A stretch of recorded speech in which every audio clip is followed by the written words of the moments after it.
Hello, welcome to Brave Enough to Fail's Boss Academy, where students gain the tools to be the boss of their dreams. I'm Sadie Ray, and today my guest is a professional athlete, champion bodybuilder, personal trainer, and semi-pro football coach, among some other interesting things. Mr. Aaron Hairston, thank you so much for making the time for our students today. I'm fantastic. Sadie, I'm super excited to be here with you guys. We are excited to have you. So today we're going to be discussing what you do, how you got to where you are, and some things that you've had to overcome to get there. Sound good? Sounds great. Let's do it. Okay, so let's start at the top. It sounds like you've had some very cool jobs, so tell me about your professional career. So it started when I was 9. I always wanted to be a professional athlete. My father was a coach. My mother actually was a waitress. She worked very hard in the evenings while my dad worked during the day. And so she was able to be home with me and my younger brother. We started at a young age, banging each other in the backyard, tackling each other and having a lot of fun. And the vision of being a professional athlete was always kind of in my forefront. I played in high school. I'm from New London, Connecticut. Played in high school, did very well. Due to an injury around my junior year, I learned the hard way about what athletes really would go through at the highest level. So it kind of gave me a lesson in having a backup plan or possibly having an alternative, game plan. And I didn't let that stop me, though. I continued to work hard, and I ended up going to college. Didn't play in college because I couldn't balance both the academics and the football. And that was hard for me because, at the age of 9, I had no free time all the way up to, 17, 18 years old. And now all of a sudden I have free time because I wasn't playing in college and I was just doing schoolwork. That got me in a little bit of trouble. Had some free time, a stale mind gets you in trouble. But I was able to link arms with some really great people, including my wife, who I met when I was 18. And we both just kind of kept our path straight. I ended up becoming a computer engineer. And then along that time, started trying out for different teams in the area. I ended up going to a tryout for the Mohegan Wolves and didn't make the team there, but had a scout look at me and see that they had some value of me in their program. So played with them and did very well. And then finally got a phone call from the pros. I don't know how deep you want me to go, but I mean, the story can go on and on and on and on. But that was how everything got started, was really, with that vision of being a pro athlete and then, really making the adjustments through life and its trials. That is a very impressive story. Tell me about some of the jobs that you've had. So as I was trying out for these teams and working a job, I was actually working at TGI Fridays. And it was funny because as I was a waiter trying to make ends meet, I'm in college, and I ended up running into a guy that I had met in my freshman year of college. And I was in a computer course because I wanted to study computer engineering. I felt like if I ever got hurt playing football, I could make Bill Gates money, and so I could sit on my butt and make 6 figures. But remember, Sadie, I never planned on using that tool. That was just a great idea. And so I run into this old friend, and he asked me. He says, "Hey, you still in the computers?" And I said, "Well, yeah." "Why do you ask?" And he said, "Well, I can get you into a job if you're open to it. Being in here is not going to help you with your career." And I'm like, wow, like, yeah, let's do it. And so a few phone calls later, I ended up at IBM, the world headquarters in Southbury, Connecticut. And here I was starting my computer career. Now, in the meantime, I had just made this team in arena football out in Milford, Massachusetts. So I had to drive 2 hours one way to go to practice and 2 hours back. And I'm working graveyard shift in IBM out in Southbury, Connecticut, while living in Seymour, Connecticut, right? So I'm traveling all over the world, right? And I'm trying to make my dream happen. Meanwhile, my mom is sick. She's not doing so well due to just not taking care of herself. My younger brother has, had some mental illness. And so that was challenging, trying to deal with all that. And then, I'm trying to start, my career and trying to see where I can be successful in life. And so I make everything happen. I make the team out in Milford, Massachusetts. And so I'm literally driving back and forth. I'm driving 4 hours to practice every day to and from. And then I'm coming back working a whole shift, 11 to 7 in the morning, and doing it all over again. During that time, I saw that this could possibly be something huge because I was above everybody at the arena level. Like, I saw myself really being a pro, and I was like, wow, this is cool. I'm getting paid for playing football now, but how cool would it be to get into the NFL? Like that would be like the ultimate goal. And so I quickly transitioned into a mindset of I'm going pro and I'm going to make this happen.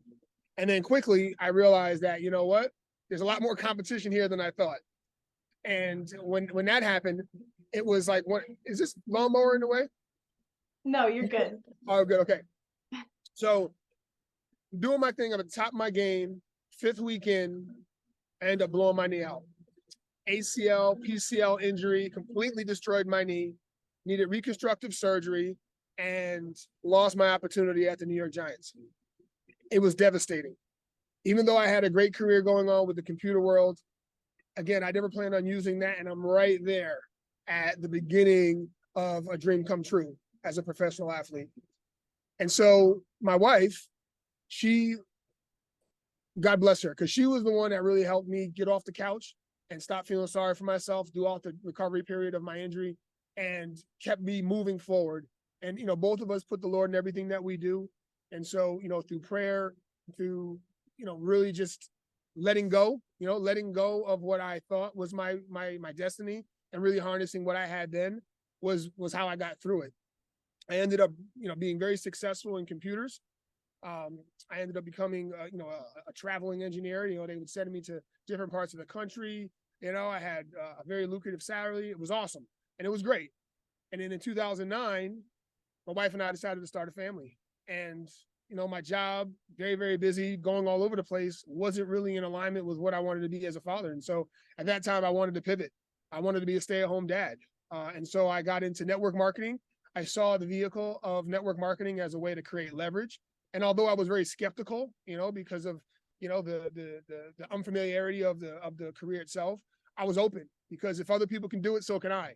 And that's always been my mentality. I said, you know what, if you're making 5 figures a month, then I can do that too. And 5 figures a month would bring me home, and would set me free, and would give me that freedom that I'm looking for to be a great dad.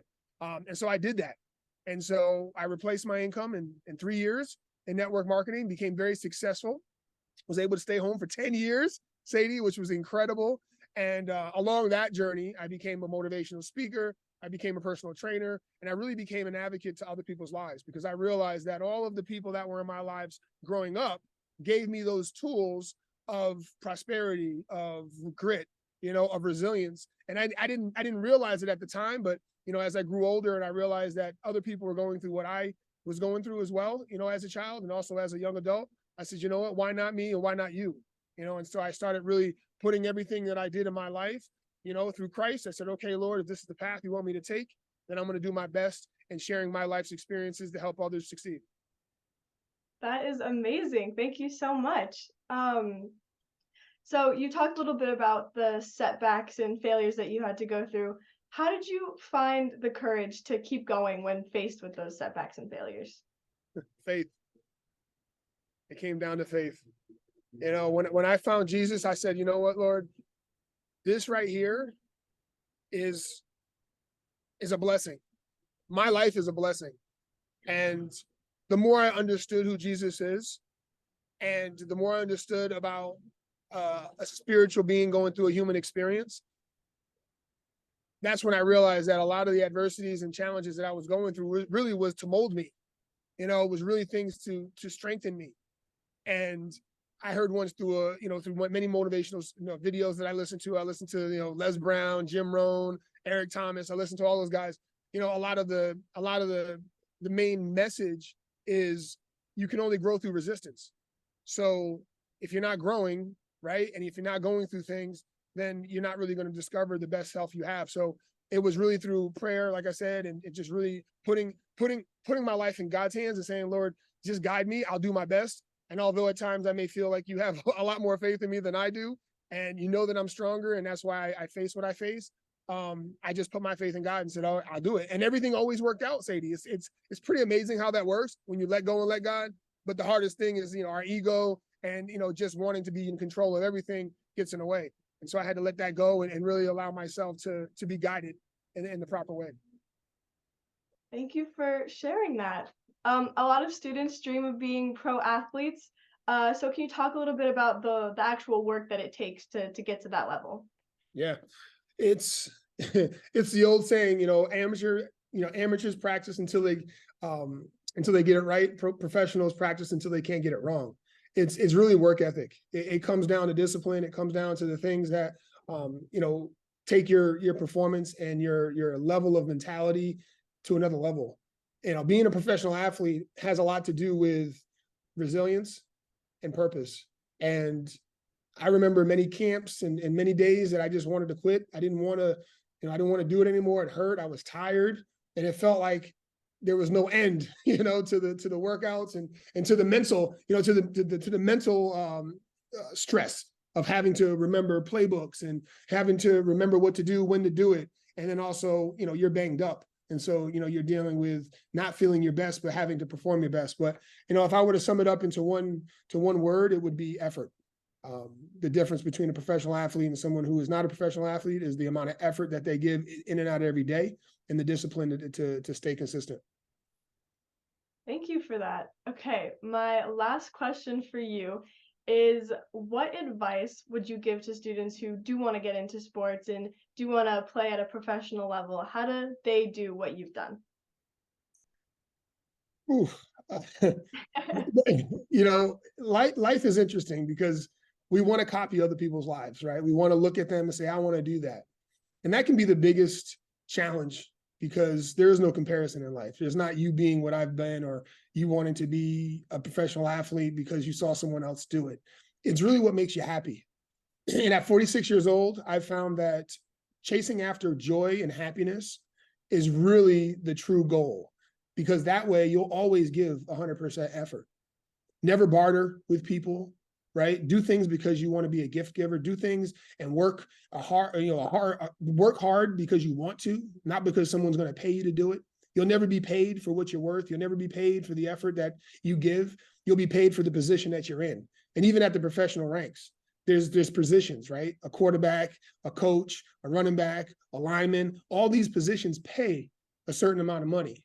It's not the individual that's getting paid. It's the position that's being played and being paid. So remember that. You're going to go into competition your whole entire life. So don't compare yourself to anyone else. Find joy and happiness in what really drives you to be your best. Wake up every single day, give 100% effort. And even when you fail, realize that you either win or you learn.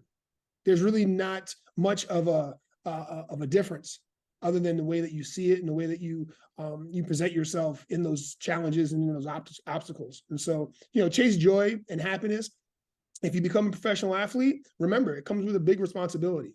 There are other people watching. There's children around the world that aspire to be a professional athlete, and they look at you and they're like, hey, I want to be like that. And so they're going to watch you on and off the field, on and off the court, on and off the ice, whatever it is that you choose to do. And everything matters. And so live a life of faith. Remember that we are spiritual beings going through a human experience, right? So we have way more capacity in our spiritual life than in our physical life.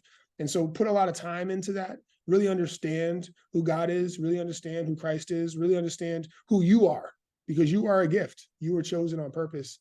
And let that be what it is. And you just wake up every day desiring to be your best. Thank you so much, Mr. Aaron Hairston, for being part of Brave Enough to Fail's Boss Academy today. You're welcome. It's my honor. Thank you so much. I'm your host, Sadie Ray, and remember, you are the boss of your dream.